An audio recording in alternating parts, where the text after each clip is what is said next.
अच्छा, अब इस क्वेश्चन में क्या है, find the number of rational terms, find the number of rational terms in the expansion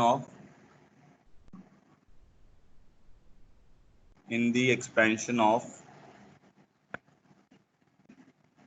9 raised to the power 1 by 4 plus 8 raised to the power 1 by 6 whole raised to the power 1000। ठीक है, अब problem ऐसा है, हमें क्या करना है, number of rational terms निकालने हैं इस एक्सपेंशन में। Find the number of rational terms in the expansion of 9 raise to the power 1 by 4 plus 8 raise to the power 1 by x whole raise to the power 1000। ठीक है, अच्छा, तो इसको अब मैं ऐसा लिख सकता हूँ, इसकी जनरल टर्म लिखेंगे हम लोग, ठीक है, और फिर उसमें देखेंगे कितनी कितनी ऐसी टर्म्स आ रही हैं जिसमें ये रैशनल बन जाएगा, रैशनल नंबर बन जाएगा, मतलब अंडर रूट नहीं आना चाहिए। ठीक है, 1/4 1/3 ऐसे 1/2 ऐसी टर्म्स नहीं आनी चाहिए। ठीक है, तो इसको मैं ऐसे लिख सकता हूँ, 3 raise to the power 1/2 plus 2 raise to the power, ये क्या बन जाएगा 3 की पावर 2, तो 3 की पावर 1/2 हो जाएगा, ये क्या बन जाएगा 2 की पावर 3, तो ये 2 की पावर भी 1/2 बन जाएगा, और इसकी पावर क्या आ जाएगी 1000। ठीक है, तो जनरल टर्म लिखते हैं टी आर प्लस 1, वो किसके बराबर आ जाएगा 1000 सी आर 3 की power 1000 minus R divided by 2 और 2 की पावर आर बाई 2। ये समझ आ गया। अब अगर मेरे को रेडिकल साइन नहीं चाहिए, रेडिकल साइन कहने का मतलब है 1/2 1/3 पावर में नहीं चाहिए, तो आपको आर क्या चाहिए होगा, 2 का मल्टीपल होना चाहिए। तो क्लियरली इन दोनों को देख के समझ आ गया कि आर मेरा 2 का मल्टीपल होना चाहिए। तो आर कौन कौन सी वैल्यू ले सकता है, 0 लेगा तब भी पॉसिबल है, आर जब 0 होगा तो क्या होगा, ये बन जाएगा 1000 सी 0 3 की पावर 500 2 की पावर 0, तो है रैशनल नंबर, इरेशनल नंबर तो नहीं है क्योंकि अंडर रूट नहीं आ रहा। अच्छा, आर वन लोगे तो क्या होगा, आर वन लोगे तो ये बन जाएगा 3 की पावर 999 डिवाइडेड बाई 2, तो वो तो इरेशनल हो जाएगा क्योंकि √2 बचेगा, यहाँ पे भी 2 2 की पावर हाफ बचेगा तो √2 बचेगा, यहाँ पे √3 बचेगा, सॉरी 3 की पावर 999 डिवाइडेड बाई 2 में लास्ट में एक √3 बच जाएगा और यहाँ पे √2 बच जाएगा, तो वो इरेशनल नंबर हो जाएगा। बट हमें क्या चाहिए, रैशनल टर्म्स चाहिए। तो आर इसका मतलब है 0 हो सकता है, 2 हो सकता है, 4 हो सकता है, 6 हो सकता है, 8 हो सकता है, ऐसे करते करते 1000 तक हो सकता है। 1000 से बड़ा हो ही नहीं सकता क्योंकि इस आर के ऊपर कंस्ट्रेंट होती है कि ये आर 0 से लेके 1000 तक जाएगा, 1000 से बड़ा हो नहीं सकता ना, 1000 में से आप 1000 से बड़ी वैल्यू को सिलेक्ट कर ही नहीं सकते, तो ये टोटल आर की वैल्यूज पॉसिबल है। तो कितनी पॉसिबल वैल्यूज हैं उतनी टर्म्स आ जाएंगी। तो 2 1 2 2 2 1 2 2 2 3 2 500 इज 1000, और एक टर्म ये बैठी हुई है, तो टोटल टर्म्स कितनी आ जाएंगी जो कि रैशनल होंगी 501। सबके खोपड़ी में आ गई ये बात तो बताओ, ऑल क्लियर कर दो या पेंगुइन बना दो जल्दी से।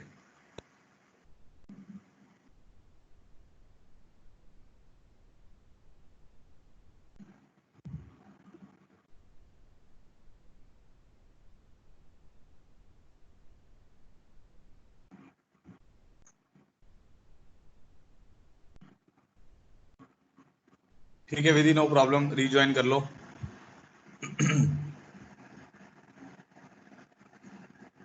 सबको क्लियर है ये, ठीक है, चलो आगे बढ़ते हैं, प्रॉब्लम 15 हो गया। कोई ऐसा बच्चा इसको नहीं क्लियर हुआ हो,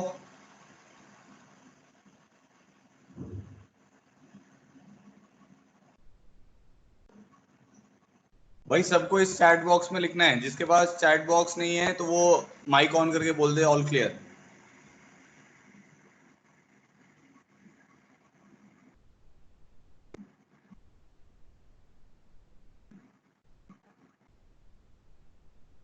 प्रॉब्लम 16, अब देखो, अब ये खुद से करना है आपको जल्दी से। Find the sum of rational terms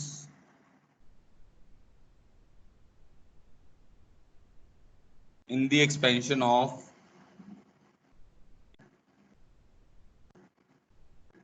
√2 plus 3 raised to the power 1 by 5 whole raised to the power 10। करो भाई खुद से।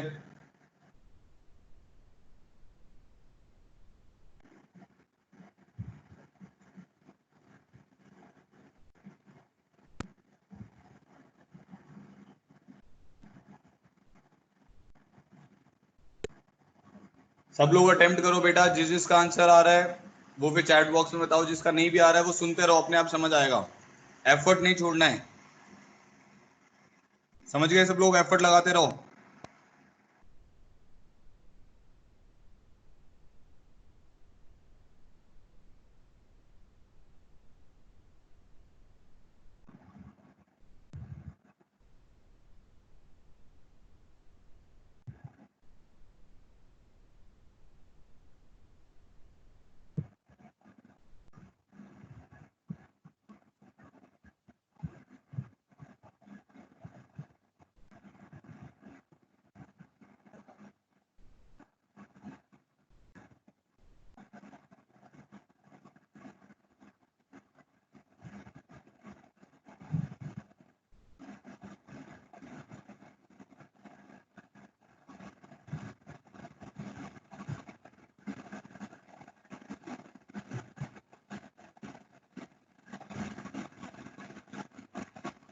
सम निकालना है बेटा, सम 41 लवीश का सही आंसर है।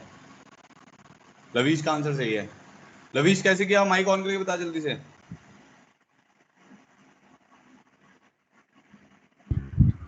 अपनी सही नहीं है, सर उसके 41 अंदर इज वो द राइट आंसर। हाँ सर उसके अंदर वो TR+1 is equal to CR, उसके अंदर √2 की पावर 10 - R और 3 की पावर 1/5 की पावर R, उसको मल्टीप्लाई करके सर 10 CR 2 की पावर 10 - R/2 3 की पावर R/5, उससे फिर R की आ गई और फिर उसके बाद आर क्या निकाल क्या, ली। आर क्या क्या, आर बेटा क्या क्या वैल्यू ले रहा है? R 0 और 10 ले रहा है सर। हाँ ठीक है, बहुत बढ़िया। देखो अभी जैसा हमने क्वेश्चन किया था तो जनरल टर्म लिखनी थी TR+1 विच इज 10CR√2 की पावर 10 - R होता है, 3 1/5 की पावर R होता है। ये तो सबको समझ आ गया होगा, ठीक है। तो ये बन जाएगा 10CR2 की पावर 10 - R/2 3 की पावर R/5, ठीक है। ये टर्म बन गई। अब आपको क्या चाहिए, रैशनल टर्म चाहिए। अब बेटा अगर तेरे को रैशनल टर्म चाहिए तो तू समझ गया कि भाई रेडिकल साइन नहीं चाहिए। तो यहां से क्या पता चल रहा है, R should be a multiple of 2। R multiple of 2 क्यों होना चाहिए, क्योंकि 10 - R 2 से डिविजिबल होना चाहिए, तो R 2 से डिविजिबल होना चाहिए।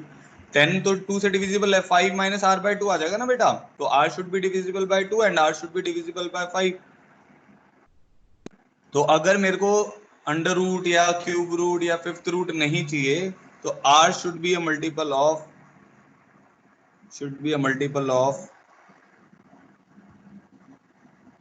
2 and 5। तो R मुझे क्लियर हो गया कि मल्टीपल किसका होना चाहिए, 2 और 5 का मल्टीपल होना चाहिए, ठीक है जी। तो फिर मैंने देखा कि भाई R 2 और 5 का मल्टीपल है, और R कहाँ से कहाँ हो सकता है, R 0 से 10 के बीच में हो सकता है, क्योंकि 10CR है। तो हमें पता चल गया R एक तो वैल्यू ले लेगा 0, ठीक है। 2 ले सकता है, 2 पे ये तो डिविजिबल हो जाएगा बट ये डिविजिबल नहीं होगा क्योंकि 3 की पावर 2/5 बन जाएगी। 5 ले सकता है, 5 पे 5/2 बन रहा है, ये इरेशनल बन जाएगा, ठीक है। तो फिर 10 आ जाएगा। तो दो ही वैल्यू लेगा, R 0 और 10। तो अब हमें क्या करना था, इन दोनों टर्म्स का सम लेना है ना, सम ऑफ रैशनल टर्म्स लिखा हुआ है, सम ऑफ रैशनल टर्म्स। तो जो भी टर्म आएगी उसका सम लेना है। तो क्या हो जाएगा, R 0 लो, 10C0 2 की पावर 5 3 की पावर 0 प्लस 10C10 2 की पावर 0 3 की पावर 2। तो 2 की पावर 5 तो जानता है 32 होता है, 3 की पावर 2 9 होता है, तो आंसर कितना आ जाएगा 41।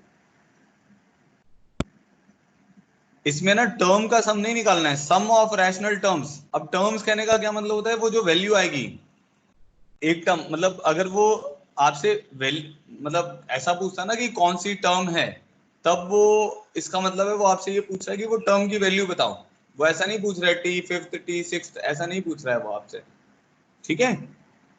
तो आधे बच्चे उसी में कंफ्यूज हैं कि R मतलब R0 + 10 करके वो 10 बता दे रहे हैं। तो sum of rational terms in the expansion कहने का मतलब है कि जो भी टर्म आएगी उसकी वैल्यू निकाल के उसका सम लेना है, ठीक है। ऑल क्लियर हो गया सबको? तो कुछ बच्चों का 10 जिनका आंसर आ रहा है उन्होंने 0 और 10 को ऐड कर दिया होगा शायद, तो ये बेसिकली 41 इज द आंसर, ठीक है। तो ये हो गया हमारा प्रॉब्लम 16। प्रॉब्लम 17 पे आते हैं हम।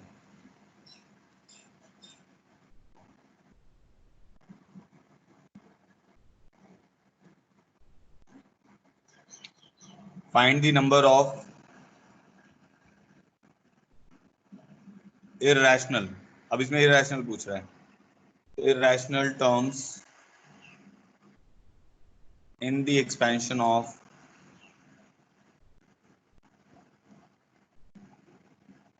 4 raised to the power 1 by 5 plus 7 raised to the power 1 by 10 whole power 45।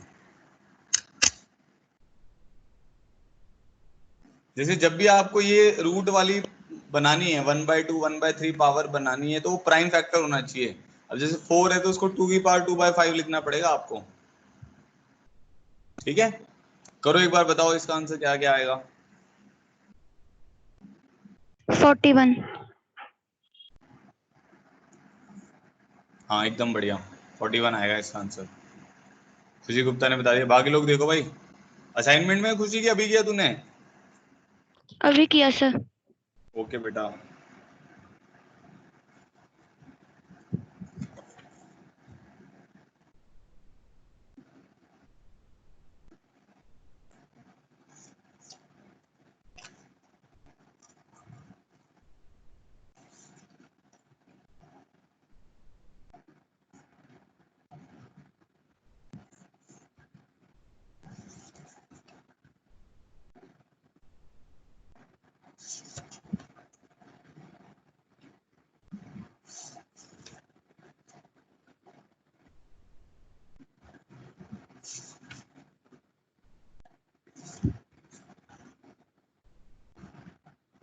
हाँ 41 इज द राइट आंसर। चलो कर देते हैं। नंबर ऑफ इरेशनल टर्म्स निकालनी है तो पहले हम क्या करेंगे, अब बेटर है रैशनल टर्म निकालो कि कितनी रैशनल आ रही है ना। तो हम इसकी TR+1 लिख लेते हैं। तो TR+1 कितनी आ जाएगी, 45CR 4 की पावर 4 को 2 की पावर में लिख लेते हैं, तो 2 की पावर 2/5 45 माइनस R, ठीक है, एंड 7 की पावर R/10। इतना तो क्लियर हो गया होगा सबको जो भी मैंने बताया अभी तक, ठीक है। तो अब यहाँ से समझ आ गया कि R should be divisible by 5 क्योंकि ये बन रहा है 2R/5, तो R should be divisible by 5 and R should be divisible by 10, तभी पॉसिबल हो पाएगा इरेशनल रैशनल टर्म को आना है। तो रैशनल निकाल लेते ना। तो टोटल टर्म्स हमें पता है कितनी है, टोटल टर्म्स क्या होती है, n+1 होती है, तो टोटल टर्म्स इज 46। अब रैशनल निकाल लेते हैं, रैशनल टर्म्स,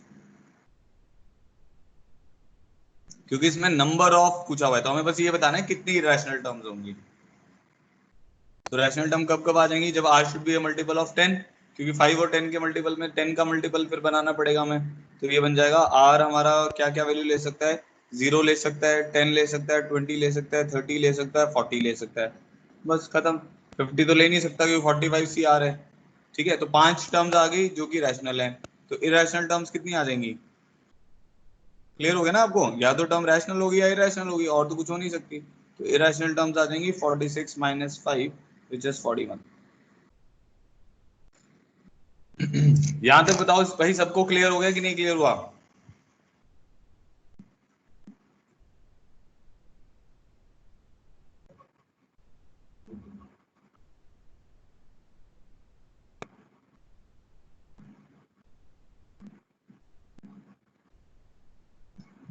जी जिसको क्लियर हो गया जल्दी से ऑल क्लियर कर दो या पेंगुइन बना दो जल्दी से।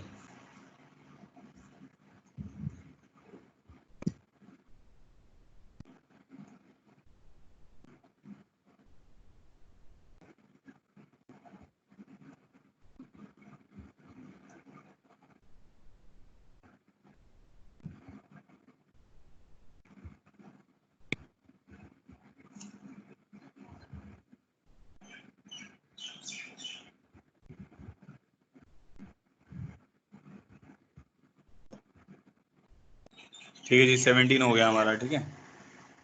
अब हम टॉपिक कर रहे हैं नया, ठीक है। हो गया, काफी बच्चों को क्लियर हो गया।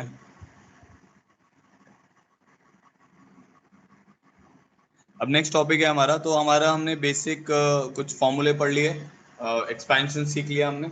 अब हमारा नेक्स्ट टॉपिक है वो करते हैं। नेक्स्ट टॉपिक है middle term in binomial expansion.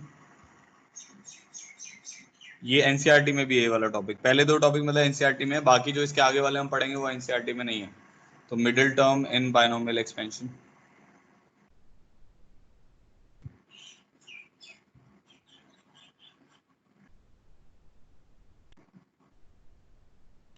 ठीक है। अच्छा, अब मिडिल टर्म का क्या मतलब होता है? जैसे आपने स्टैटिस्टिक्स पढ़ा हुआ है, ध्यान में होगा आपको, 10th में अभी पढ़ा है आपने, तो स्टैटिस्टिक्स में आप मीडियन निकालते थे।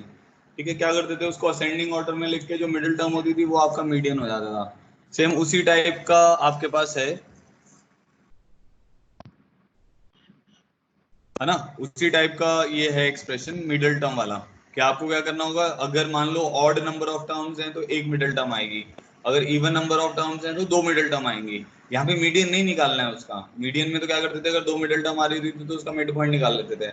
तो यहाँ तो क्या है कि बस आपको दो अगर मिडिल टर्म एक आ रही होगी तो एक लिख देनी है, दो आ रही होंगी तो दो लिख देनी है, सिंपल सा फंडा है।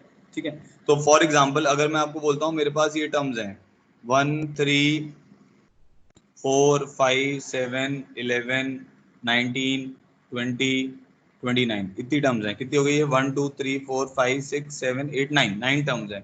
तो मिडिल टर्म कौन सी हो जाएगी आपकी, ये वाली टर्म मिडिल टर्म हो जाएगी, तो 7th is the middle term. ठीक है, मैंने ऐसे ही बस कुछ डेटा लिख दिया आर्बिट्ररी, इसमें कुछ लॉजिक नहीं है, बस असेंडिंग ऑर्डर में डेटा लिख दिया है। ठीक है, वैल्यू बढ़ती जा रही है। तो मिडिल टर्म कौन सी होंगी, अगर ऑड नंबर ऑफ टर्म्स हैं तो एक मिडिल टर्म आ जाएगी। अगर हमारे पास, तो आप थोड़ा सा ना आप लॉजिक समझना है इसमें क्या है जो मैं आपको समझाने की कोशिश कर रहा हूँ, अगर वो क्लियर हो जाएगा तो आपको आगे बहुत आसान लगेगा। तो अगर टोटल टर्म्स मेरे पास 9 है, टोटल टर्म्स मेरे पास 9 है, तो मिडिल टर्म कौन सी आ रही है, 5th आ रही है ना। तो ये किसके बराबर आ रही है, 9 + 1/2 के बराबर आ रही है। समझ गए? अच्छा, अगर मान लो हमारे पास 1 3 4 5 7 11 19 20 तक होता, अब हमारे पास कितनी टर्म्स आ गई, 8 टर्म्स आ गई, क्योंकि मैंने एक हटा दी है। ठीक है, तो अब मिडिल टर्म कौन सी होगी, अब दो मिडिल टर्म आएंगी, एक 5th आएगी और एक 7th आएगी। तो वो कैसे आएगा, एक 8/2 से आएगा और एक 8/2 + 1/8 से आएगा। ठीक है, तो एक 4th टर्म आएगी और एक 5th टर्म आएगी। तो बस इस लॉजिक को आपको यूज करना है। ठीक है, डिपेंडिंग अपॉन कि टोटल नंबर ऑफ टर्म्स कितनी हो रही है। ठीक है, चलो जी, अब केस 1 लेते हैं हम। केस 1 वही होगा कि n ऑड होगा या n इवन होगा, उस पर डिपेंड करेगा ना।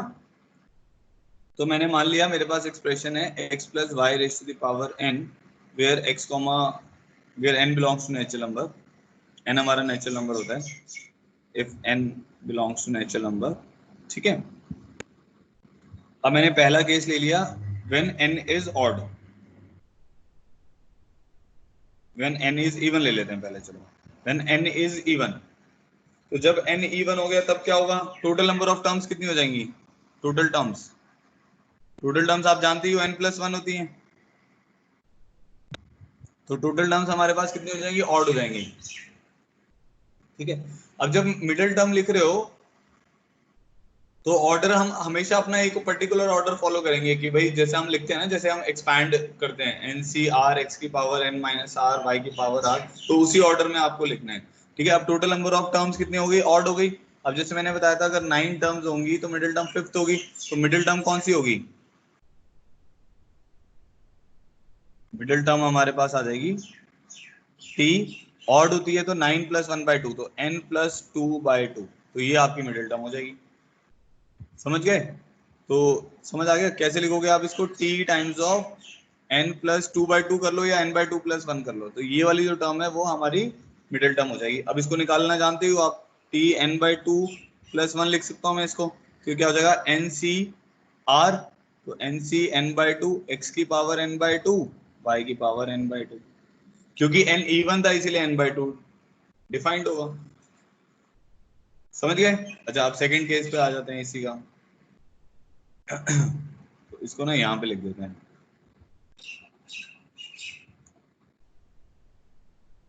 ताकि मेरे को एक्सप्रेशन दो बार ना लिखनी पड़े। नेक्स्ट मेरे पास आ गया केस 2। केस 2 में मेरे पास क्या है, when n is odd, when n is odd, तो n ऑड होगा तो टोटल टर्म्स कितनी हो जाएंगी, टोटल टर्म्स हमारे पास हो जाएंगी n + 1, जो कि क्या होंगी, इवन। अब टोटल टर्म इवन होंगी तो कितनी आएंगी, दो मिडिल टर्म आएंगी। तो अब इस केस में मिडिल टर्म्स क्या बनेंगी,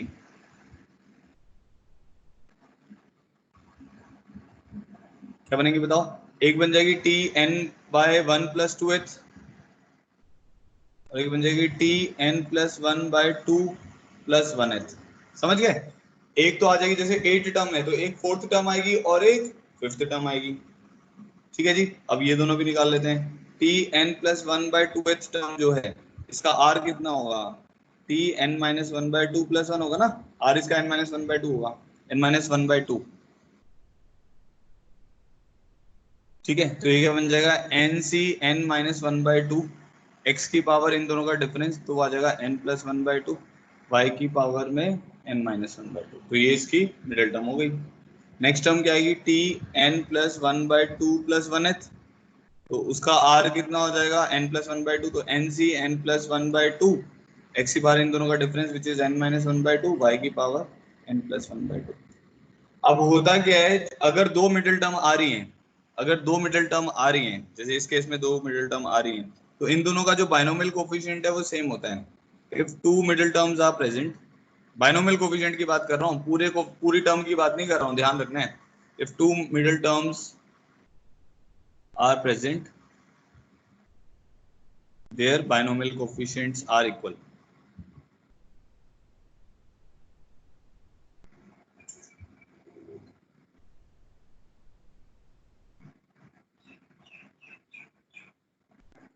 हम देख भी सकते हैं कैसे, N C N minus one by two जो होता है वो N C N plus one by two के बराबर होगा, क्योंकि इन दोनों का सम कितना हो रहा है, एन हो रहा है। याद है कल भी हम पढ़ रहे थे, एनसीपी एनसीक्यू के बराबर कब होता है, जब या तो पी और क्यू बराबर हो जाए या पी प्लस क्यू एन के बराबर हो जाए। ठीक है, इतनी बात समझ आ गई होगी आप लोग को। अच्छा जी, अब एक पॉइंट मेरे को और बताना है, एक दो पॉइंट। जो मिडिल टर्म होती है उसका जो बाइनोमियल कोफिशिएंट होता है वो ग्रेटेस्ट होता है, ध्यान से सुनना। जो मिडिल टर्म होती है उसका बाइनोमियल कोफिशिएंट क्या होता है, ग्रेटेस्ट होता है। तो एक एग्जांपल से देखते हैं, से वन प्लस एक्स की पावर फाइव है, ठीक है, टोटल नंबर ऑफ टर्म्स कितनी आएंगी, सिक्स आएंगी। Five C zero, five C one X, five C two X square, five C three X cube, five C four X four, five C five X five. तो middle term इसमें कितनी है, दो term है, ये वाली दोनों टर्म है, और इन दोनों का बाइनोमियल कोफिशिएंट सेम होगा, जैसे मैंने अभी आपको बताया अभी। तो इसको लिख के भी देखो, one plus five x plus ten x square plus ten x cube plus five x four plus x five, देख रहे हो। तो वो ऐसा होता ही है, फर्स्ट और लास्ट कोफिशिएंट सेम होता है, सेकंड और सेकंड लास्ट सेम होता है, थर्ड और थर्ड लास्ट सेम होता है, एंड सो ऑन। तो इस केस में जो बाइनोमियल कोफिशिएंट है वो कहाँ पर, मिडिल टर्म पर क्या है, मैक्सिमम है, क्योंकि दो मिडिल टर्म है, दोनों के बाइनोमियल कोफिशिएंट सेम है। बट हाँ, हम बाइनोमियल कोफिशिएंट बोल रहे हैं, टर्म नहीं बोल रहे हैं। अब मान लो मैंने बोला x की वैल्यू को 2 डालो, तो अगर x की वैल्यू को 2 डाल दोगे फिर पता नहीं वो कहाँ पे मैक्सिमम हो जाएगा, वो एक टॉपिक इसके आगे आएगा, न्यूमेरिकली ग्रेटेस्ट टर्म। उसमें हम ये भी चेक करते हैं कि x की किस वैल्यू पर कौन सी टर्म हमारी मैक्सिमम हो रही है।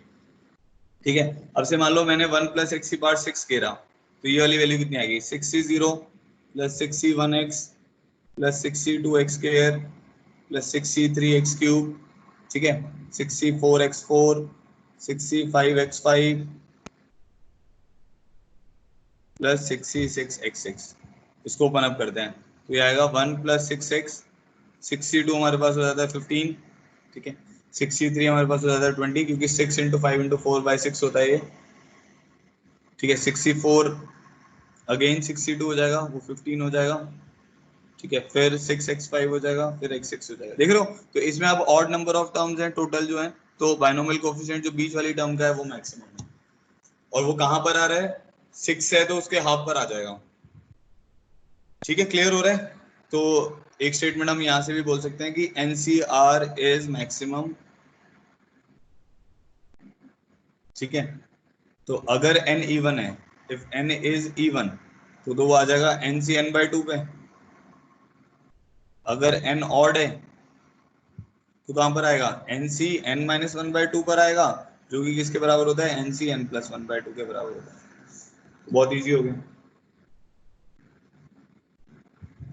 हाँ, ये पास्कल ट्रायंगल से भी देख सकते हैं बेटा, बट अब हमें वही है ना कि पास्कल ट्रायंगल से हमें ये तो जज हो जाएगा, बट अब मान लो वन प्लस एक्स की पावर 10 है, 11 है, तो उसमें फिर पास्कल ट्रायंगल लिखने में हमें दिक्कत आएगी। इसीलिए हम अब तो डायरेक्टली, हमें पता ही है 60 61 62 ऐसे चलेगा, तो डायरेक्टली हम जज कर सकते हैं। यहाँ तक क्लियर हो गया सब लोगों को, कोई कंफ्यूजन तो नहीं है, ऑल क्लियर कर दो। किसी को कोई भी डाउट है तो बताओ, फिर हम इसके क्वेश्चंस करेंगे, फिर नेक्स्ट टॉपिक पे जाएंगे। तो मैंने आपको मिडिल टर्म वाला टॉपिक बताया, कोई ऐसा बच्चा जिसको कोई डाउट है तो बताओ।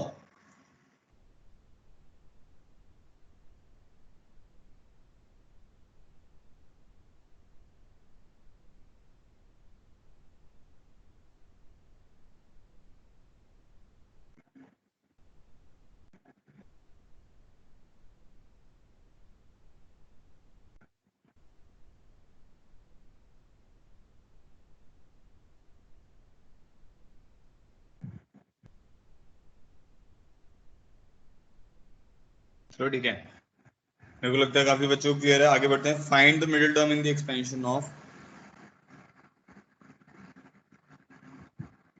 फाइंड द, अब प्रॉब्लम करो मिडिल टर्म। मिडिल टर्म कहने का मतलब होगा पूरी टर्म निकालनी पड़ेगी आपको, ठीक है, ये नहीं बता देना है फोर्थ थर्ड फोर्थ टर्म है, आपको पूरी टर्म निकालना है। Middle term in the expansion of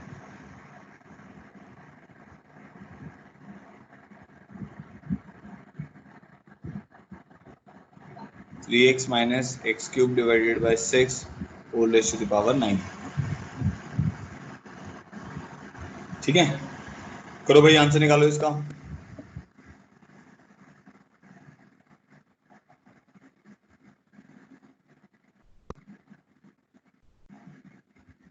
Neeraj कौन सी वैल्यू की बात कर रहे हो?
अभी बेटा सुनो इसको, ये वाले टॉपिक, अभी ये जो मैं आंसर निकालूंगा ना आपको समझ आ जाएगा। अभी मैंने आपको मिडिल टर्म निकालना बताया है, तो मिडिल टर्म कैसे हम देखते हैं कि जैसे ये पावर 9 है तो इसमें टोटल टर्म्स 10 आ जाएंगी। चलो मैं कर रहा हूँ इस क्वेश्चन को। अब इसकी पावर 9 है तो टोटल टर्म्स क्या आ जाएंगी? 10 आ जाएंगी। जिसको ये समझ नहीं आ रहा उसको इसके प्रीवियस लेक्चर देखने पड़ेंगे। जो भी बायनोमियल के सारे लेक्चर हैं वो एक ऐप है माइक्रोसॉफ्ट स्ट्रीम, अब उसमें जाके देखो आप, आपको मिल जाएंगे सारे लेक्चर डेट वाइज ना। ठीक है, स्टिल प्रॉब्लम आती है मुझे मैसेज करो तो मैं आपको लिंक भेज दूंगा। तो आपको ना वो लेक्चर आने चाहिए कि भाई इसमें टोटल टर्म्स 10 कैसे आई, तो वो सब उसमें बताया हुआ है। अब इसको जब हम एक्सपैंड करेंगे टोटल टर्म्स हमारे पास 10 आएंगी।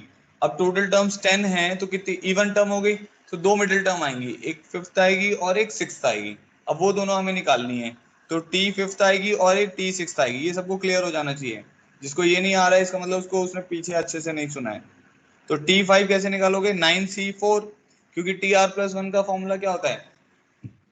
NCR होता है ना, TR+1 में NCR। तो 9C4 3x की पावर 5 और माइनस एक्स क्यूब बाय 6 की पावर 4, ये आएगा इसमें। ठीक है, T6 में कितना आ जाएगा?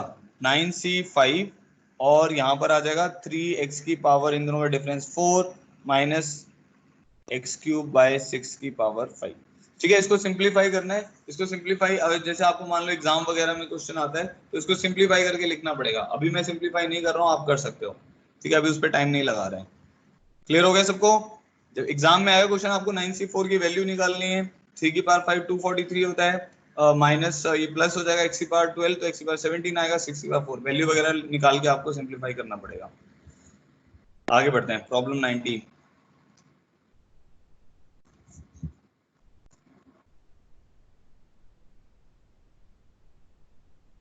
Show that the middle term in the expansion of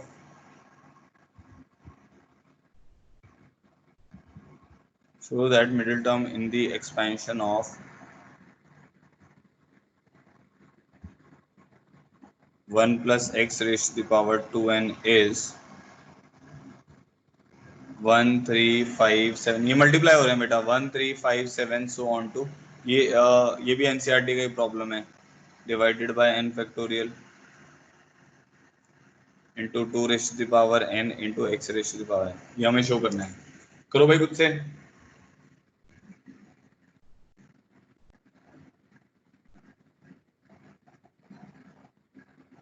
Show that the middle term in the expansion of 1 plus x raised to the power 2n is 1 3 5 7 so on to 2n minus 1 into 2n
चलो भाई answer बताओ जल्दी से, prove हो रहा है कि नहीं?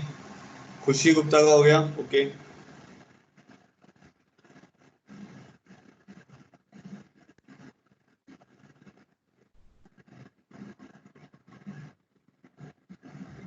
और देखो और किसी का हो गया?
ओके, दो बच्चों का हो गया। देखो चलो मैं बताता हूँ। मिडिल टर्म कितनी होगी इसमें? अब 2n इसकी पावर है, तो 2n लिखने से आपको ये समझ आ जाएगा कि जो पावर है वो इवन है। तो टोटल नंबर ऑफ टर्म्स कितनी आएंगी इसमें? टोटल टर्म्स आ जाएंगी 2n+1, ठीक है। तो एक ही मिडिल टर्म होगी। अब ऐसे याद रखा करो, अगर 9 टर्म्स हैं तो मिडिल टर्म क्या होती है? 9 + 1/2। तो इसकी जो मिडिल टर्म आएगी वो क्या आएगी? 2n+1 + 1 / 2। तो आ जाएगा t टाइम्स ऑफ n+1। इतना समझ आ गया? तो मिडिल टर्म आएगी इसकी tn+1, ठीक है। तो tn+1 अब कैसे निकालेंगे हम? 2ncn, ठीक है, 1 की पावर n और x की पावर n, ये आ जाएगा। तो बेसिकली 2ncn को हमें ये प्रूव करना है, 2ncn जो टर्म है वो 1 3 5 7 so on to इसके बराबर है, ये प्रूव करना है। तो हमारे पास क्या आ जाएगा? 2ncn को क्या लिख सकते हैं? 2n factorial n factorial n factorial x raise to the power n, ऐसा लिख सकते हैं। 2n factorial divided by n factorial x raise to the power n। अब 2n फैक्टोरियल को मैं क्या लिख सकता हूँ? 2n-1 2n-2 2n फैक्टोरियल तो जानते हो कैसे लिखते हैं? 2n-4, ऐसे करते करते 4 3 2 1, ठीक है। डिवाइड में मुझे क्या लिखना है? डिवाइड में n फैक्टोरियल है तो उसको लिख सकते हैं n, अभी n फैक्टोरियल ये रहने देते हैं, और ये साथ में एक xn और है। अब ऊपर से हम सिंप्लीफाई करने की कोशिश करेंगे, ठीक है, फिर देखते हैं क्या टर्म आ रही है। क्योंकि ऊपर देखो, अगर आप हमें जो प्रूव करना है उसमें ऑड टर्म्स का मल्टीप्लिकेशन है, ठीक है। तो इवन टर्म्स को देखते हैं। एक टर्म है 2n, एक है 2n-2, एक टर्म है 2n-4, एक है 4, एक है 2, ठीक है। तो ये इवन टर्म्स में से कितनी टर्म है इवन? 2 × 1 2 × 2 2 × n-2 n-1 2 × n। तो इवन टर्म्स मेरे पास n है और ऑड टर्म भी मेरे पास n है, ठीक है। तो हर इवन टर्म को मैंने अलग कर लिया, 2n 2n-2 2n-4 2n- इसके बाद 5 6 ऐसे करके आएगा, फिर 4 × 2। तो ये मैंने इवन टर्म्स को अलग कर लिया, और ऑड टर्म्स मेरे पास अलग हो गई, 2n-1 2n-3 ऐसे करते करते 3 × 1, और साथ में न्यूमरेटर में xn है divided by n factorial n factorial. अब कितनी इवन टर्म थी? n इवन टर्म्स थी, और हर किसी में से मैंने 2 कॉमन निकाल लिया, तो 2 की पावर n बाहर आ जाएगा। क्या बचेगा? n n-1 n-2 n-3, आप देख ही रहे हो सब लोग, 2 × 1 ये बच जाएगा। और यहाँ पर हमारे पास आ गया 1 3 5 so on to 2n-1, इसमें से कुछ कैंसिल आउट नहीं करना है, और ये x की power n divided by n factorial n factorial. अगर आप ध्यान से देखोगे, ये जो न्यूमरेटर में बैठा हुआ है n फैक्टोरियल ही तो है, 1 2 3 so on to n का प्रोडक्ट, और ये एक n फैक्टोरियल से क्या हो जाएगा? कैंसिल हो जाएगा। तो आ गया हमारा फाइनल आंसर। तो मिडिल टर्म क्या आ गई हमारे पास? 2n 1 × 3 × 5 so on to 2n-1 divided by n factorial x raise to the power n। ये हमें प्रूव करना था, ठीक है। अब देखो भाई, सबको क्लियर हो गया? किस किस ने ऐसे किया जैसे मैंने किया है, वो बताओ एक बार चैट बॉक्स में। और जिसको ऑल क्लियर हो गया वो पेंगुइन बना दो एक बार, फिर हम आगे बढ़ रहे हैं।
ठीक है, चलो बहुत बढ़िया, काफी बच्चों का हो गया और समझ भी आ गया, सबने ऐसे किया है तो बहुत अच्छी बात है। चलो अब आगे बढ़ते हैं। Next question is problem 20। अब ये देखते हैं कौन बताता है।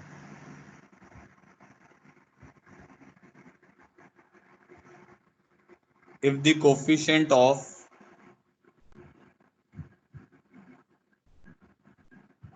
middle term in expansion of 1 plus x raised to the power 2n plus 2 is alpha, ठीक है, and coefficient of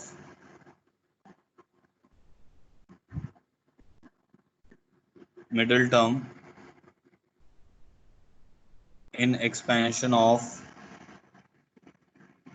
1 plus x raised to the power 2n plus 1 are beta and gamma, then find value of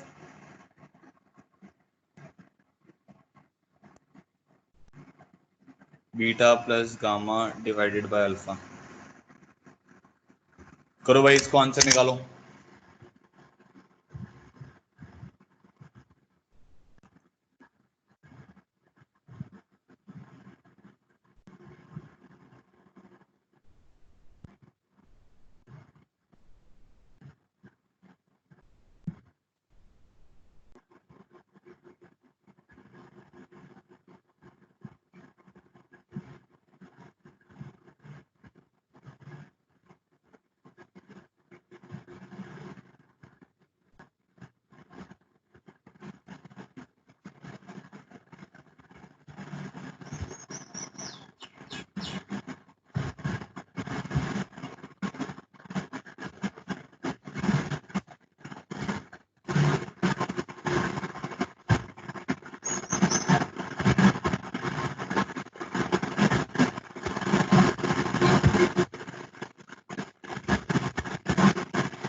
किसी का answer आ रहा है तो बताओ।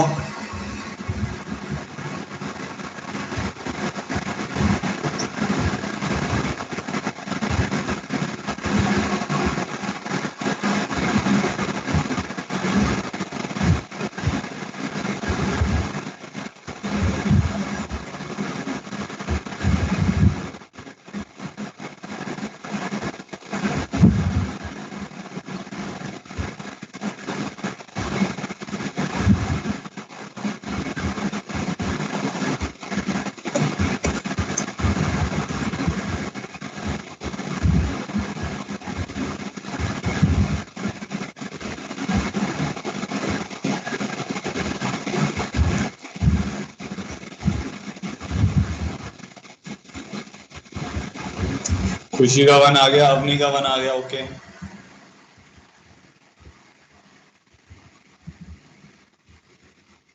विधि का भी वन आ गया, ठीक है।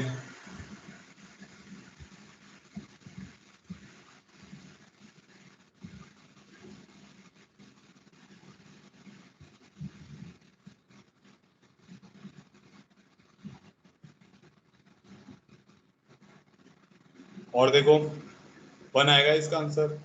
बाकी बच्चे देखो,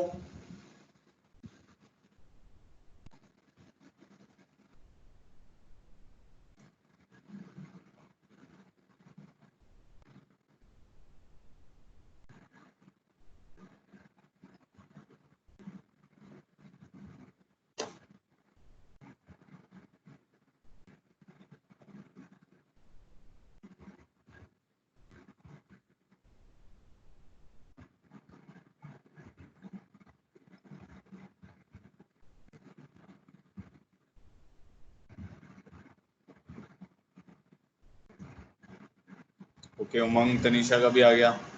और बाकी बच्चे देखो, अब अबे जो बच्चे तुम्हें रोज पढ़ने की जरूरत है। अगर आप रोज नहीं पढ़ोगे ना तो आप बहुत पीछे रह जाओगे, आपको फिर समझ ही नहीं आएगा। अब जो आंसर नहीं कर पा रहा है अभी, वो मेरी बात ही नहीं समझ पाता होगा। मैंने अभी इतनी डिटेल में आपको मिडिल टर्म बताया कि मिडिल टर्म कैसे निकालना है, और वो कैलकुलेशन करके आप डिवाइड मतलब बीटा गामा और अल्फा नहीं निकाल पा रहे हो।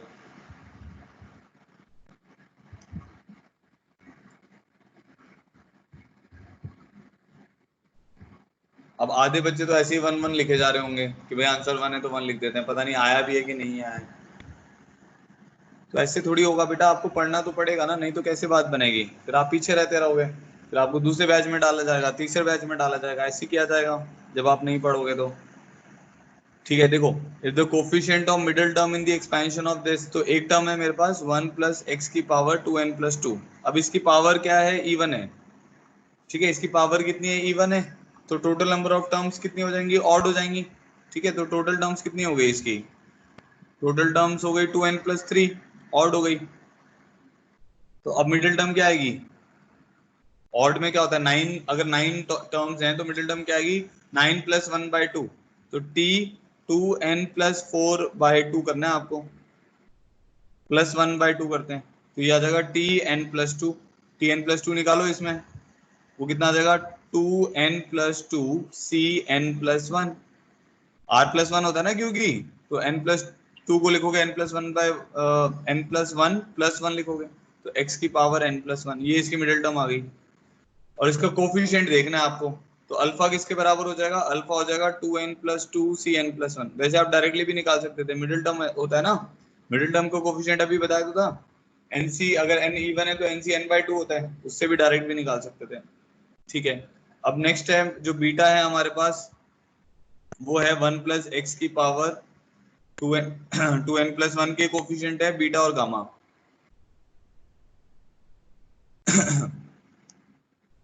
तो इसके कोफिशिएंट है बीटा और गामा। तो इसमें टोटल टर्म्स कितनी आएंगी, चलो हम उसी तरीके से निकालते हैं। टोटल टर्म्स कितनी आएंगी 2n+2, इवन टर्म्स आएंगी तो 2 आएंगे। ठीक है, अब जैसे 8 टर्म है तो एक मिडिल टर्म कौन सी होती है, फोर्थ, और एक होती है फिफ्थ। तो एक आएगा टी n+1 टर्म आएगी, एक जो मिडिल टर्म आएगी, और एक आएगी टी n+2। तो टी n+1 में क्या आ जाएगा 2n+1 C N x N. इसमें कितना आ जाएगा 2n+1 सी n+1 एक्स n+1। ये दोनों आ जाएंगे। अब हमें क्या चाहिए, हमें तो कोफिशिएंट चाहिए, तो हमारा बीटा किसी एक को बीटा मान लो और किसी एक को गामा मान लो, तो ये हमने मान लिया। अब हमें निकालना क्या था, किसकी वैल्यू फाइंड करनी है, beta plus gamma by alpha की। तो बीटा गामा आ गया, तो beta plus gamma divided by alpha निकालना है तुझे। तो 2n+1 C N plus 2n+1 सी n+1, और नीचे हमारे पास आ रहा है 2n+2 सी n+1। ठीक है, अब क्या है, ऊपर सेम है नीचे एक का डिफरेंस है। ऊपर अगर सेम है नीचे एक का डिफरेंस है तो क्या होगा, ऊपर एक ऐड कर देंगे।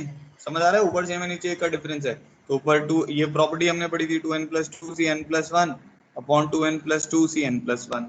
तो ये कैंसिल आउट होके क्या आ जाएगा, 1 आ जाएगा। तो beta plus gamma by alpha हमारे पास 1 आ जाएगा। So this is the answer.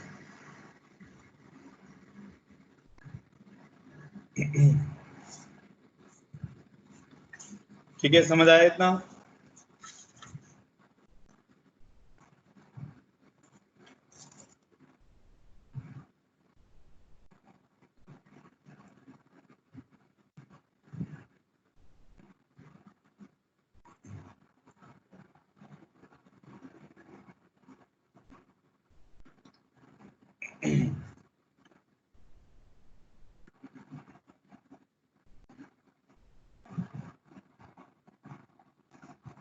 अब जिस जिसको क्लियर हो गया ऑल क्लियर कर दो एक बार, फिर हम आगे बढ़ रहे हैं नेक्स्ट टॉपिक पे।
ठीक है, चलो आगे बढ़ते हैं। अब नेक्स्ट हमारा है नेक्स्ट टॉपिक जो है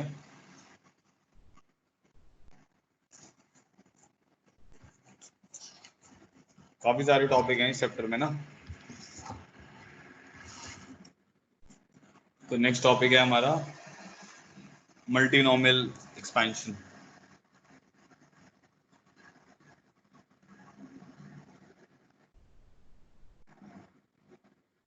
आपको याद होगा बायनोमियल एक्सपेंशन जब हम पढ़ रहे थे तो हमने बताया था बायनोमियल टर्म का क्या मतलब होता है, उसमें दो टर्म होती हैं। मल्टीनोमियल में क्या होगा, 3 4 5 कितनी भी टर्म्स हो सकती हैं, है ना। तो अब हमें उसका एक्सपेंशन सीखना है कि भाई अगर मेरे पास मल्टीनोमियल टर्म है जिसमें दो से ज्यादा टर्म्स हो जाए, 3 टर्म हो जाए, 4 टर्म हो जाए, 5 टर्म हो जाए, तो उसमें उसकी एक्सपेंशन कैसे बनेगी। ठीक है, तो वो कैसे बनेगी वो अब हम देखना चाह रहे हैं। तो इसमें जनरली ये होता है कि आपको सारी टर्म्स नहीं लिखनी होती है, क्योंकि बहुत सारी टर्म आ रही होती है तो हम सारी टर्म्स नहीं लिखते हैं। ठीक है, तो ये नहीं लिखेंगे कि बहुत सारी टर्म लिख दी, बट एक उसका जनरल रिप्रेजेंटेशन आपको दे देंगे, मतलब उसका जनरल टर्म लिखकर आपको बता देंगे कि भाई ये इसका जनरल टर्म है। ठीक है, तो फॉर एग्जाम्पल एक एग्जाम्पल मैं बताता हूँ। मान लो मुझे x plus Y plus Z की पावर 10 को एक्सपैंड करना है। ठीक है, मुझे क्या करना है, x plus Y plus Z की पावर 10 को एक्सपैंड करना है। तो अब आप ये सोचो कि इसकी जो एक्सपेंशन आएगी वो हम कैसे, मतलब इसकी एक्सपेंशन तो हम देख भी सकते हैं, तो मैं एक दो टर्म लिख के दिखाता हूँ आपको ना। वो कैसे लिखेंगे, मान लो y प्लस जेड को हमने t मान लिया, तो let y plus Z is equal to t। तो इसके बाद हम डायरेक्ट लिखेंगे, ठीक है, जो हमने स्टार्टिंग में जैसे बायनोमियल को एक्सपैंड किया था। तो y प्लस जेड को अगर मैं t मान लेता हूँ तो मेरे पास क्या बनेगा, x प्लस टी की पावर 10 बन जाएगा। अब इसको एक्सपैंड करना आता है तो कैसे लिखोगे आप इसको, इस टर्म को लिख दोगे 10c0 x की पावर 0 t की पावर 10, फिर 10c1 x की पावर 1 t की पावर 9, 10c2 x की पावर 2 x की पावर 8 लिखना था ना मुझे, अच्छा उल्टा लिख दिया मैंने। 10c0 x की पावर 10 t की पावर 0 t x की पावर 9 t की पावर 1 x की पावर 8 t की पावर 2, ऐसे करते करते चलेगा। ठीक है, देख रहे हो, और बीच में एक टर्म लिख लेते हैं 10cr x की पावर 10 माइनस आर, चलो ये रहने देते हैं, वो हम जनरल टर्म ऐसे ही जज कर लेंगे डायरेक्टली। अब इसको अगर आप ओपन अप करते हो तो इसमें तो t की पावर 0 आ रहा है, इससे कोई फायदा नहीं होगा। इसको ओपन अप करके देखते हैं एक बार, इसमें क्या आ रहा है 10c1 x की पावर 9, t कितना आ जाएगा आपके पास, y प्लस जेड आ जाएगा। ठीक है, नेक्स्ट टर्म को ओपन अप करो, 10c2 x की पावर 8, यहाँ पे कितना आ जाएगा, y प्लस जेड की पावर 2 आ जाएगा। ठीक है, मैं आपको एक पैटर्न शो करूंगा फिर आपको समझ आ जाएगा। अब इसको मैं ऐसे लिख सकता हूँ 10 फैक्टोरियल 1 फैक्टोरियल 9 फैक्टोरियल x की पावर 9 y की पावर 1, ठीक है, और z की पावर 0 लिख दिया मैंने यहाँ पे। नेक्स्ट देखो 10c1 x की पावर 9 z आएगा। ठीक है, तो उसको भी हम ऐसा लिख सकते हैं, 10c1 को क्या लिख सकते हैं, 10 फैक्टोरियल 1 फैक्टोरियल 9 फैक्टोरियल x की पावर 9 y की पावर 0 z की पावर 1। देखो जब x9 z आएगा तो उसमें y की पावर 0 है बेटा, जब x9 y आएगा तो x9 y की पावर 1 है, z की पावर 0 है। अब इस पे आते हैं नेक्स्ट टर्म पे। नेक्स्ट टर्म आपकी क्या है, ये हमारी ये वाली टर्म होगी। नेक्स्ट टर्म देखो, नेक्स्ट टर्म आएगी 10 फैक्टोरियल 2 फैक्टोरियल 8 फैक्टोरियल x की पावर 8। ठीक है, फिर क्या आएगा, y की पावर 2 2y z की पावर 2, ऐसे ही तो आएगा। ठीक है, अब ये बन रही है, अगर आप इस टर्म को और थोड़ा सा एक्सपैंड करते हो, जैसे इसको एक्सपैंड करके हमने यहाँ पे लिखा था 10 फैक्टोरियल 2 फैक्टोरियल 8 फैक्टोरियल x की पावर 8 y की पावर 2 z की पावर 0। ठीक है, आगे देखो 10 factorial 2 factorial 8 factorial into 2 times of x की पावर 8 y की पावर 1 z की पावर 1। तो ये 2 से ये 2 कट जाएगा, तो ये बेसिकली 10 फैक्टोरियल बाय 8 फैक्टोरियल बन जाएगा। ठीक है, अच्छा अब आते हैं जो मुद्दे की बात है हमारी। अब जैसे अगर आप ये देखो x8 y1 z1, अब आप हर एक टर्म को देखो आप, क्योंकि x plus Y plus z individually इन सब की डिग्री 1 है, जब आप इन सब की डिग्री पावर 10 लगाओगे तो हर एक टर्म जो आएगी उसकी डिग्री 10 होगी। इसकी डिग्री 10 है, इसकी भी डिग्री 10 है, क्योंकि x9 y की डिग्री 10 है, x9 इंटू वाई हो गया x की पावर 9 है और y की पावर 1 है, तो डिग्री 10 हो गई। x9 z की डिग्री भी 10 है, x8 इंटू वाई स्केयर की डिग्री 10 हो जाएगी, x की पावर 8 इंटू 2yz, डिग्री समझते हो ना, सारी पावर ऐड हो जा रही है। और मेरा कहने का मतलब है जो भी हर एक टर्म आ रही है उन सब की डिग्री कितनी है, 10 है। जैसे जब आप x प्लस वाई को होल स्क्वायर करते हो तो क्या बनता है X square plus 2xy plus Y square, तो उसमें भी हर एक टर्म की डिग्री 2 होती है। x प्लस वाई का होल क्यूब करते हो तो हर एक टर्म की डिग्री 3 होती है। तब x plus Y plus Z की पावर 10 करोगे तो हर एक टर्म की डिग्री कितनी होगी 10 होगी। पहली चीज हमें ये क्लियर हो गई, ठीक है जी। दूसरी आगे बढ़ते हैं। अब अगर आप देखते हो तो x की पावर 8, अब जैसे लास्ट जब हम बाइनोमियल एक्सपैंड कर रहे थे तो मान लो मैंने बोला एक्स क्यूब वाई स्क्वायर है, इसका कोफिशिएंट क्या आता था 5 फैक्टोरियल बाय 3 फैक्टोरियल 2 फैक्टोरियल आता था, याद है कैसे?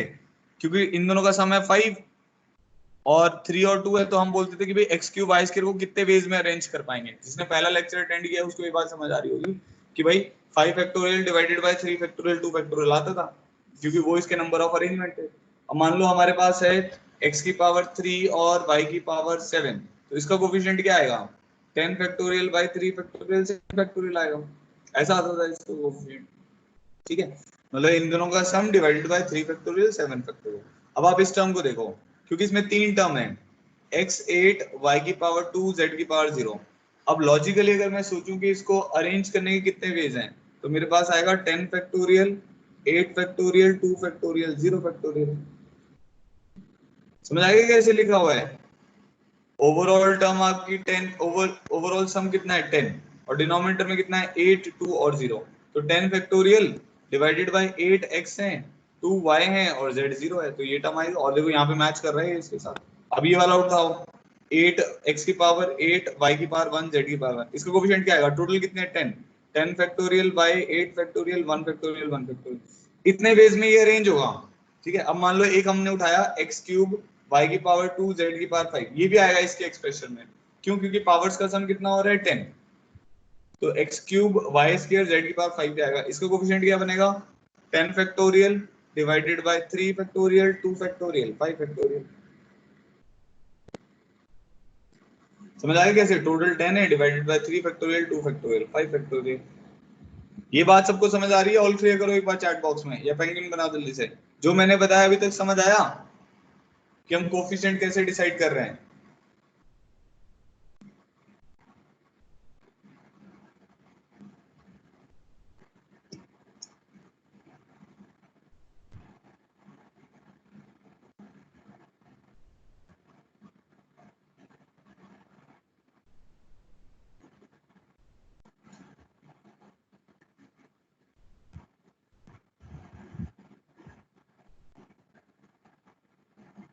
ठीक है, तो मैं ऐसा बोल सकता हूं कि जो मेरा x plus Y plus Z की पावर 10 है, ध्यान से सुनना, इसका जो एक्सपेंशन होगा उसमें मुझे अभी तो नहीं पता कितनी टर्म्स आएंगी, जो भी आएंगी वो समेशन फॉलो करेंगी, और वो क्या होगा 10 factorial divided by a factorial b factorial c factorial x की पावर a y की पावर b z की power c। Total number of terms उतनी आएंगी जिसमें a plus b plus c 10 के बराबर होगा, where a b c belongs to whole number. तो ये इसका एक्सपेंशन लिखने का तरीका हो गया।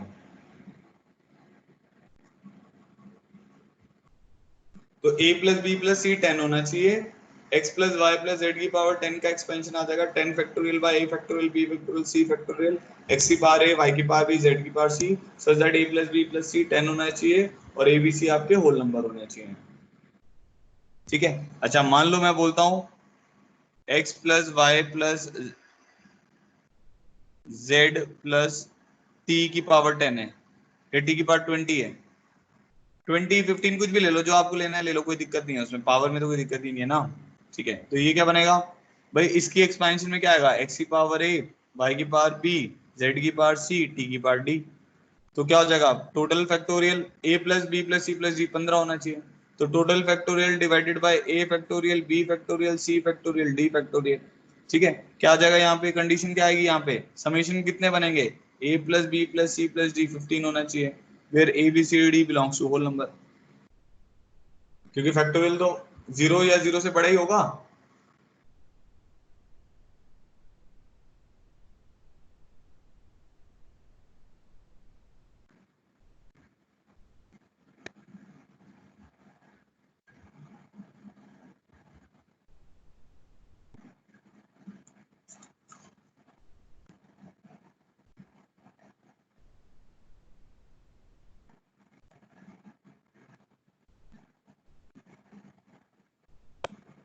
सबको समझ आ गया? चलो ठीक है, अब आते हैं कि नंबर ऑफ टर्म्स इसमें कितने आएंगे। ठीक है, चलो अब देखना।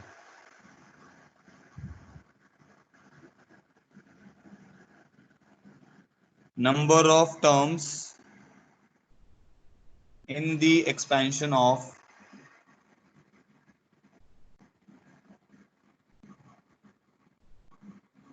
x1 plus x2 plus x3 plus so on to xr raised to the power n is n plus r minus 1 c r minus 1। ठीक है, अभी आता कैसे है वो मैं थोड़ा सा आपको होमवर्क के लिए दूंगा। मैं बस थोड़ा सा एक्सपैंड करके आपको बताता हूँ कि क्या हो रहा है और कैसे आपके पास सोल्यूशन आएगा उसका। तो इसको हम लिखेंगे summation of n factorial divided bye, तो x1 की पावर मान लेते हैं p1, x2 की पावर मान लेते हैं p2, x3 की पावर मान लेते हैं p3, so on to xr की पावर मान लेते हैं pr। ठीक है, ये एक्सपेंशन हो गया। यहाँ पे आ जाएगा p1 factorial, p2 factorial, p3 factorial, so on to pr factorial. Condition क्या आएगी आपके पास? p1 plus p2 plus p3 so on to pr is equal to n। ठीक है, और p आया आपको चाहिए 0 से बड़ा, होल नंबर होना चाहिए, मतलब इसको ऐसा लिख लेते हैं, P I should belongs to whole number. ठीक है, अब जो इस इक्वेशन, ये जो इक्वेशन है ना, इसके जितने सोल्यूशन होंगे उतनी आपकी टर्म्स होंगी, जितने इस टर्म के सोल्यूशन होंगे उतनी आपकी टर्म्स होंगी।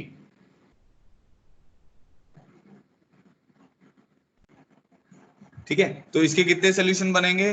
जैसे एक बार ऐसा हो गया कि भाई ये 0 हो गया, ये 0 हो गया, ये 0 हो गया, ऐसे करते करते ये n हो गया, फिर ऐसा होगा 0 0 0, लास्ट टर्म 1 हो गई, ये n माइनस 1 हो गया, ऐसे 0 0 0 1 1 हो गया, फिर 0 हो गया, n माइनस 1 हो गया। ऐसे अगर आप देखोगे तो ये जो नंबर ऑफ सॉल्यूशंस आते हैं वो आते हैं n plus r minus 1 c r minus 1।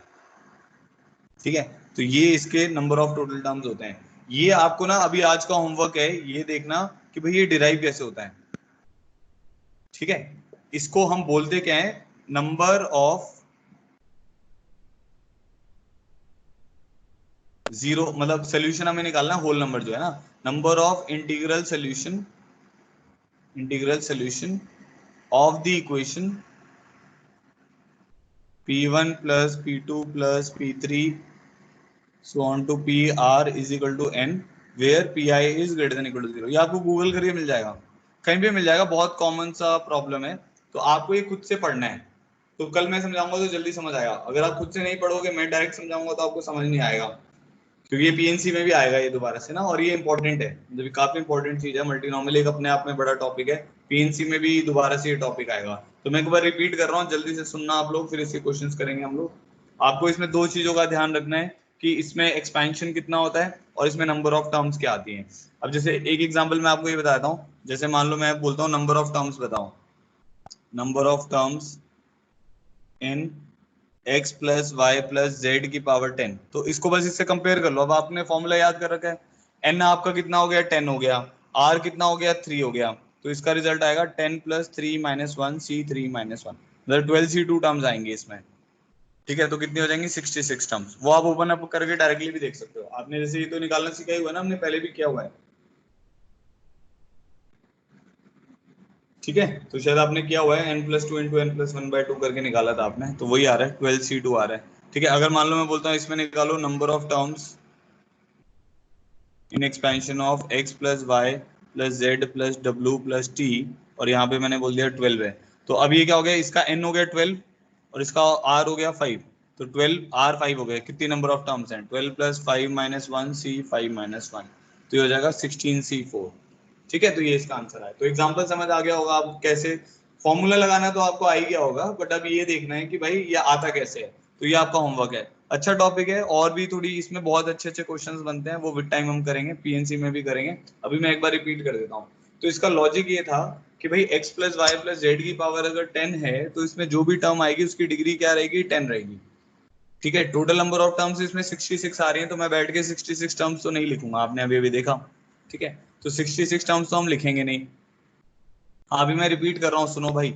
x plus Y plus Z की पावर 10 जो है, इसको ओपन अप करने के लिए मैंने क्या किया? फिर मैंने आपको ये बताया, आप ऐसे ध्यान दो कि भाई इसकी टर्म में क्या क्या एक्सपेंशन आ सकते हैं। वो सारे एक्सपेंशन आएंगे जिनकी पावर्स का सम 10 होगा। तो जैसे मान लो एक एक्सपेंशन आया जो यहाँ पे लिखा हुआ है, यहाँ पे जैसे x8 y² z0। अब इसकी पावर का सम कितना हो रहा है 10, तो इसका कोफिशिएंट क्या आएगा, जितने वेज में ये अरेंज हो सकते हैं। ये कितने वेज में अरेंज हो सकते हैं, 10 factorial bye 8 factorial 2 factorial 0 factorial. अब मान लो अपने पास है x8 y1 z1, इसका कोफिशिएंट क्या आएगा, पूरी पावर्स का सम 10 फैक्टोरियल डिवाइडेड बाय जो पावर्स है individual powers 8 factorial 1 factorial 1 factorial. अब जैसे एक टर्म आएगी x3 y² z5, सबका सम कितना हो रहा है 10, तो 10 फैक्टोरियल 3 फैक्टोरियल 2 फैक्टोरियल 5 फैक्टोरियल। मान लो मैंने बोला मेरे पास ये टर्म आ रही है x3 y³ z5, ये इसके एक्सपेंशन में आ नहीं सकती। क्यों नहीं आ सकती ये इसके एक्सपेंशन में, क्योंकि पावर्स का सम कितना हो रहा है 11, ठीक है, तो ये एक्सपेंशन में नहीं आएगा। ठीक है, अच्छा ये बताओ ये आएगा x3 y z की पावर 6 ये आएगा। अब इसकी पावर्स का सम कितना हो रहा है 10, तो इसका कोफिशिएंट कितना आएगा, जितने वेज में ये अरेंज हो सकता है। ये कितने वेज में अरेंज हो सकता है, 10 फैक्टोरियल 3 फैक्टोरियल 1 फैक्टोरियल 6 फैक्टोरियल। तो ऐसे टोटल 66 टर्म्स आएंगी बेटा। तो हम बैठ के 66 तो नहीं लिखेंगे, इसीलिए हमने कैसे लिख दिया इसको कि भाई इसकी एक्सपेंशन में जो टर्म्स आएंगी वो कुछ ऐसी होंगी, 10 factorial by a factorial b factorial c factorial x की पावर a y की पावर b z की power c, such that a + b + c कितना होना चाहिए 10 होना चाहिए। ठीक है जी। अब x + y + z + t की पावर 15 है, इसका कोफिशिएंट क्या होगा, मान लो x की पावर a y की पावर b z की पावर c t की पावर d है, तो इसका कोफिशिएंट क्या होगा 15 factorial by a factorial b factorial c factorial d factorial, so that a + b + c + d = 15 और a b c d whole number होने चाहिए। अब इसका टोटल नंबर ऑफ टर्म्स का फॉर्मूला बता दिया। अगर यहाँ पे नंबर ऑफ टर्म्स आ रहे हैं, यहाँ पे n है, तो फॉर्मूला ये होता है, यही वाला फॉर्मूला याद रखना है और किसी बुक से नहीं देखना है। n + r - कुछ बुक्स में गलत दिया रहता है, कंफ्यूज हो जाते हैं, क्योंकि वो यहाँ पे n लिख देते हैं, यहाँ पे r लिख देता है। मतलब यहाँ पे मान लो n लिख दिया, यहाँ पे r लिख दिया, तो आप कंफ्यूज हो जाओगे। तो जो मैं बता रहा हूँ वो ध्यान रखो। अगर बेस में नंबर ऑफ टर्म्स आ रहे हैं, पावर n है, तो इसका फॉर्मूला होता है n + r - 1 c r - 1। ठीक है, और ये हम डिराइव भी करेंगे, कल ही डिराइव कर देंगे इसको। तो इसकी जो कोफिशिएंट, अब जो भी इसका एक्सपेंशन आएगा उसमें यही होगा, ये मैंने जैसे इसका एक्सपेंशन लिखा, ठीक है, इसका ये जो फॉर्मूला आता है वो इस इक्वेशन से डिराइव होता है, p1 p2 p3 so on to pr = n where pi belongs to whole number। अब ये इसका आंसर n + r - 1 cr - 1 कैसे आता है वो आपका होमवर्क है। आपको ये फाइंड आउट करना है कि p1 p2 p3 so on to, अब जैसे एक एग्जांपल बताता हूँ इसका मैं, तो आपको समझ आ जाएगा कि क्वेश्चन सॉल्व कैसे करनी है। मान लो मैंने बोला, बहुत इजी सा एग्जांपल लेते हैं, मान लो मैंने बोला जैसे अब ये देखना x + y की पावर 3 है, ठीक है, इसकी एक्सपेंशन आप जानते हो, टोटल नंबर ऑफ टर्म्स इसमें कितनी आती है 4 आती है ना टोटल नंबर ऑफ टर्म्स। तो वो कैसे आती है 3 + 2 - 1 c2 - 1, ये 3 हो गया, यहाँ पे नंबर ऑफ टर्म्स कितनी है 2 है, तो 3 + 2 - 1 c2 - 1 4c1 आ रही है, 4 आएगा। अब वो आता कैसे है, जब इसको हम एक्सपैंड करेंगे तो हमारे पास आएगा 3 factorial a factorial b factorial x की पावर a y की पावर b। अब कंडीशन होती है a + b आपके पास 4 होना चाहिए, 3 होना चाहिए, सॉरी, जो पावर का सम है a + b पावर का सम कितना होना चाहिए 3 होना चाहिए। अब इसके कितने सोल्यूशन आएंगे, 4 सोल्यूशन आएंगे, a + b = 3 इक्वेशन के 4 सोल्यूशन आएंगे अगर a b > 0 है। कैसे, a0 b3 पहला सोल्यूशन, a1 b2 दूसरा सोल्यूशन, a2 b1 तीसरा solution, a3 b0 fourth solution. तो ये 4 सोल्यूशन आएंगे, और कोई आएगा नहीं इंटीजर सोल्यूशन। तो वो मैं आपको ये बता रहा हूँ कि आपको अब घर पे ये देखना है कि भाई इसके जो ये = n है, इसके कितने सोल्यूशन आएंगे, इसको आप पढ़ो गूगल करके ना, तो फिर मैं कल आपको समझाऊंगा कि वो कैसे n + r - 1 cr - 1 आता है। तो एक एग्जांपल मैंने इसका लिया अभी, ठीक है। तो ये टॉपिक था। अब इसके कुछ क्वेश्चन देखते हैं, जाने से पहले 1-2 क्वेश्चन देखते हैं सिंपल से। इतने प्रॉब्लम हो गए थे हमारे, प्रॉब्लम हो गया था 20 हो गए थे, 20 प्रॉब्लम हो गए थे।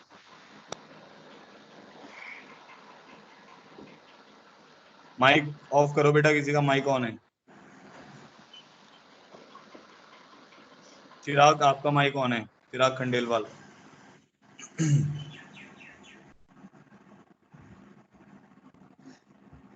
चलो ये वाला करते हैं,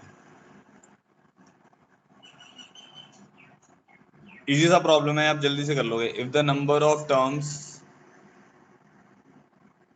इन expansion of number of terms in the expansion of x + y + z raised to the power n is nr 36, find n। एक ये करेंगे, एक और प्रॉब्लम करेंगे, जल्दी से करो इसको।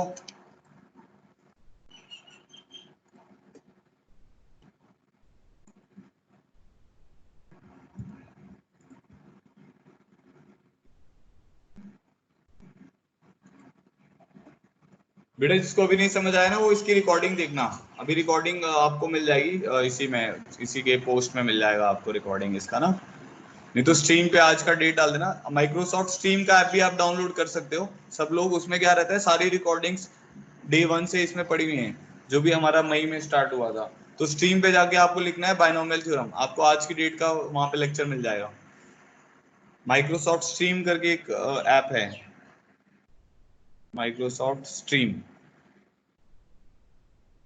ठीक है, पिंक कलर का बटन है, ऐसा वीडियो का बटन बना हुआ है, तो वो डाउनलोड कर लो और उसमें आप बाइनोमियल थ्योरम लिखोगे, न्यूटन्स लॉ लिखोगे, आपको सारे वीडियो फिजिक्स केमिस्ट्री मैथ्स के मिल जाएंगे उसमें डेट वाइज।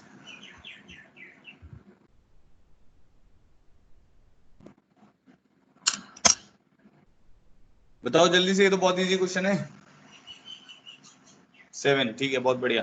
देखो क्या है, r आपका 3 है, तो n plus 3 minus 1 c3 minus 1 आप 36 कर दोगे, तो ये क्या बन गया, n plus 2 c2 is equal to 36, तो क्या आ जाएगा n plus 2 into n plus 1 divided by 2 is equal to 36, ठीक है। तो देखने पे समझ आ रहा है अब तो अपने को, n plus 2 into n plus 1 is equal to 72 होगा, तो n तो हमें पॉजिटिव चाहिए, n नेचुरल नंबर है, वैसे दो वैल्यू आएंगी क्योंकि क्वाड्रेटिक है, एक n नेगेटिव वाला आएगा, एक n पॉजिटिव वाला आएगा, तो पॉजिटिव वाला कितना हो जाएगा 7, 7 कैसे हो जाएगा, 8 इंटू 9 कितना होता है 72, तो n प्लस 1 8 होगा, n प्लस 2 9 होगा, ठीक है, तो n 7 आ जाएगा।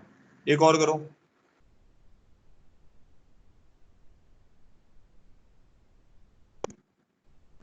Find the coefficient of,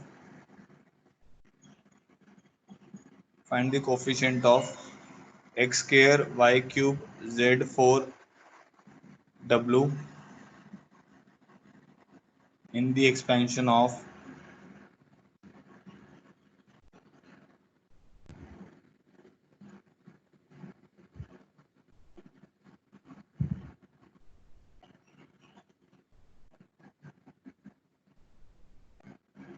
find the coefficient of x square y cube z4 w in the expansion of this।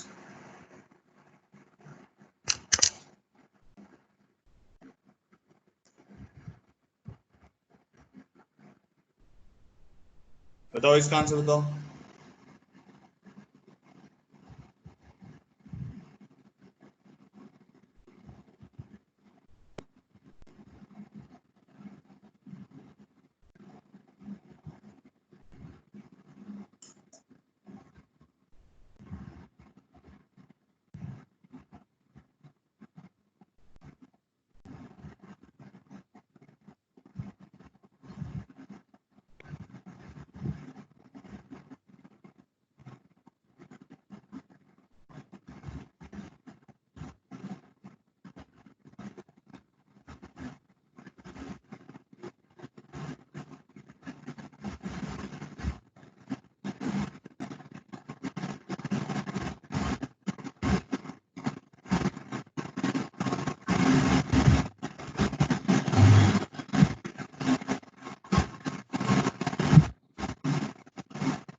-12600 is the right answer. हाँ बहुत बढ़िया।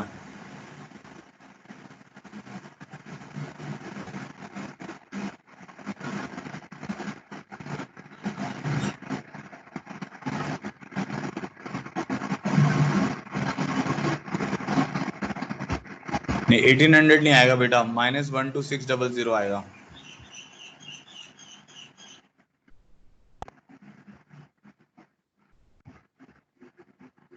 देखो इसमें आपको क्या करना है, कोफिशिएंट ऑफ x के, अब अभी तो बताया आपको, देखो बड़ा सिंपल है, जिसको अभी तक नहीं समझ आया सुनो ध्यान से। पावर कितनी है 10 है ना, तो x minus y minus z plus डब्ल्यू की पावर 10 जो है, इसका कोफिशिएंट क्या आएगा, 10 factorial a factorial b factorial c factorial d factorial, x की पावर a माइनस वाई की पावर b माइनस जेड की पावर c w की पावर d, इसका समेशन ही तो आता है। ठीक है, अब आपको क्या चाहिए, देखो ना, a x की पावर 2 चाहिए, तो a आपको 2 पुट करना पड़ेगा, b आपको 3 पुट करना पड़ेगा, c आपको 4 पुट करना पड़ेगा और d आपको 1 पुट करना पड़ेगा। इन सबका सम 10 होना चाहिए और 10 r है, तो कोफिशिएंट क्या बन जाएगा इस टर्म का, 10 factorial bye 2 factorial 3 factorial 4 factorial 1 factorial x की पावर 2 माइनस y की पावर 3 माइनस z की पावर 4 और w की पावर 1, ये टर्म बन जाएगी। ठीक है, अब ये तो पॉजिटिव हो जाएगा, ये नेगेटिव हो जाएगा, तो क्या आ जाएगा minus 10 factorial divided bye 2 factorial 3 factorial 4 factorial 1 factorial x square y cube z4 w, ये टर्म आ जाएगी हमारे पास। अब ये इसकी वैल्यू निकालनी है आपको। ठीक है, तो इसको भी निकाल लेते हैं। माइनस 10 फैक्टोरियल को आप क्या लिख सकते हो, 10 into 9 into 8 into 7 into 6 into 5 into 4 factorial. ठीक है, 2 इंटू 6 इंटू 4 फैक्टोरियल, तो 4 फैक्टोरियल कैंसिल हो गया, ये 6 से ये कैंसिल हो गया। ठीक है, ये इसको 5 से कैंसिल कर देते हैं, 2 4 से कैंसिल कर देते हैं, 8 कैंसिल हो जाएगा ना, तो हमारे पास क्या आ जाएगा 9 7 जा 63 इंटू 10 इंटू 20 4 इंटू 5, तो ये आ जाएगा -126, ठीक है, 00। तो दिस इज द आंसर। अब देखो ये किसी को नहीं समझ आया तो बताओ बेटा, जो थ्योरी बताई उसी के ऊपर क्वेश्चन दे रहा हूँ, सिंपल सिंपल तो चल रहा है। इसको स्टिल अगर नहीं समझ आया तो आज घर पे बैठ के तसल्ली से मतलब इसका लेक्चर देखे। ठीक है, अभी रिकॉर्डिंग मैं इसको पोस्ट में भी डाल दूंगा और स्ट्रीम पे भी डाल दूंगा। ठीक है, और रेगुलर रहोगे पढ़ाई में तभी समझ आएगा, नहीं तो विद टाइम चीजें और मुश्किल होंगी। इसके आने वाले चैप्टर मुश्किल ही हैं बेटा। ठीक है, और ये भी आगे थोड़ा मुश्किल ही होता रहेगा चैप्टर, तो प्लीज रेगुलरली पढ़ाई करो। ठीक है, और आपको क्या करना है, अब असाइनमेंट आपको करनी है और असाइनमेंट के डाउट मुझे भेजने हैं ताकि हम एक क्लास डाउट क्लास भी रख पाए उसकी। ठीक है, चलो आज के लिए इतना ही कर रहे हैं, कल इसी के आगे कंटिन्यू करेंगे, मल्टीनोमियल और फिर डिविजिबिलिटी वगैरह और भी बहुत सारे टॉपिक हैं वो करेंगे। ठीक है, तो असाइनमेंट आप करो, जो जो आपके प्रॉब्लम्स आ रहे हैं मुझे शेयर करो, या तो चैट बॉक्स में या व्हाट्सएप के ऊपर। ठीक है, चलो मिलते हैं। Thank you so much for joining in, have a good day.